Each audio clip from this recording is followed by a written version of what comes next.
boiler Babcock-Wilcox tuh seperti itu.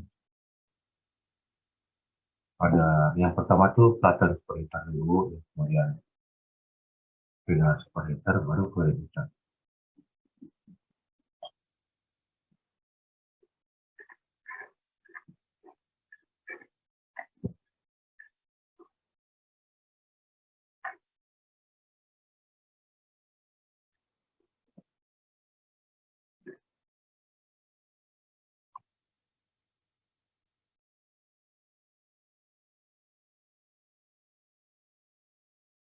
Nah, ini disebut dengan water wall ya.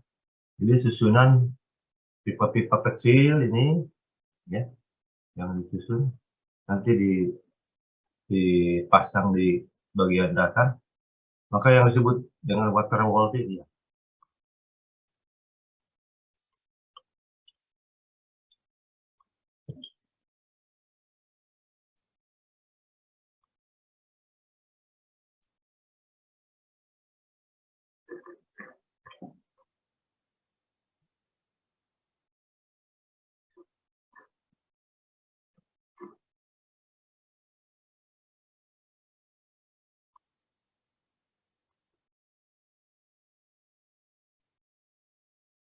Bedanya circulation water yang natural sama pos itu, cuma yang natural tanpa pompa, kalau pos itu pakai pompa.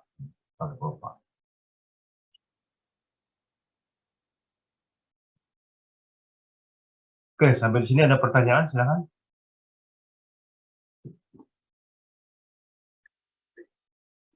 Izin bertanya, Pak.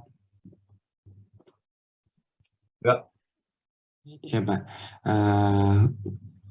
Tadi penjelasan Bapak itu tentang mekanisme cara kerjanya pada boiler ya, Pak. Nah, kalau untuk cara dan atau mekanisme perawatan pada boiler seperti apa ya, Pak? Tadi dari kualitas airnya ini, salah satunya sebenarnya banyak ya dari infeksi boiler itu. Dari efek operasinya itu kita bisa lihat dari harga CR tadi ya, sama kontrol CDS-nya. Biasanya kualitas air itu dikontrol sebelum masuk ke boiler. Karena kita ngambil airnya dari air biasa ya. Kemudian di water treatment, kemudian kita kontrol seberapa persen itu yang boleh masuk boiler. Karena kalau H2O murni itu kita mahal ya. Makanya di situ ada namanya aditif tambahan supaya nanti yang masuk ke boiler itu hampir mirip H2O lah. Nah, hasil operasian itu di salah satunya itu dikontrol dengan yang namanya CR ya tadi itu ya. Angka CR itu tadi.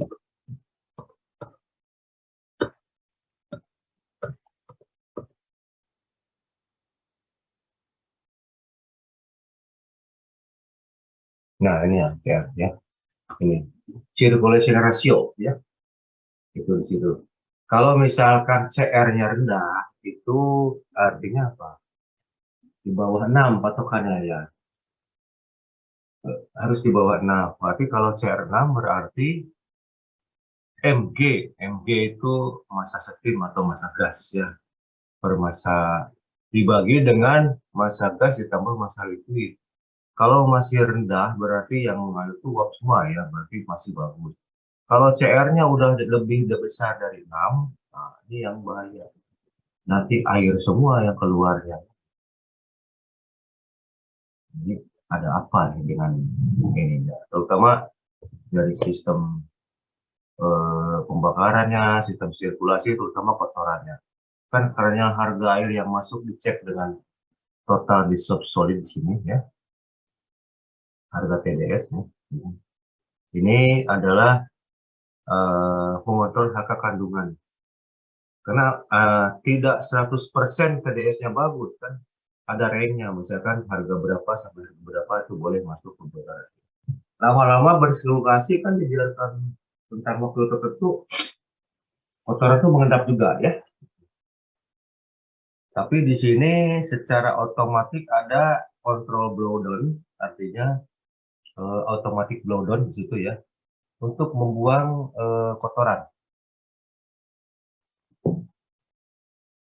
Nah, di sini ada yang namanya internal drum ya. Nah, jadi si apa namanya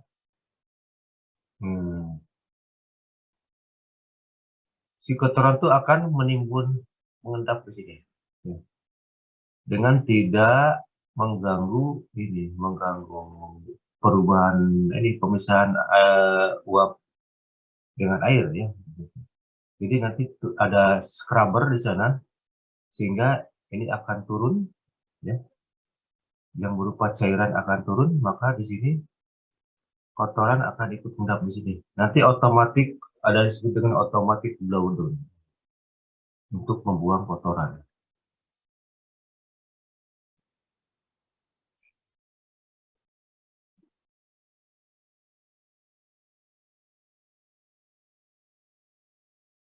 Mana automatic blowdown? Ini dalam kamar ya. Ini pasti adalah automatic blowdown.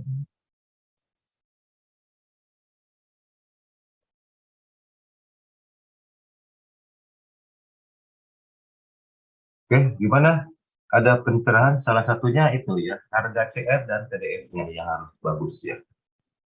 Untuk kode airnya. Baik Pak, kalau untuk di oil burnernya itu sendiri Pak memengaruhi pada sistem boiler juga nggak ya Pak? Misalnya Berpengaruh, jelas ya. Karena di situ sama dengan suplai energi panasnya dari situ ya. Jadi harus di-maintenance juga itu si daun kamarnya. Sorry, bukan daun kamar, si burnernya. Sistem apa namanya? Fuel feedingnya diperbaiki. Di situ juga harus sering di-maintenance ya.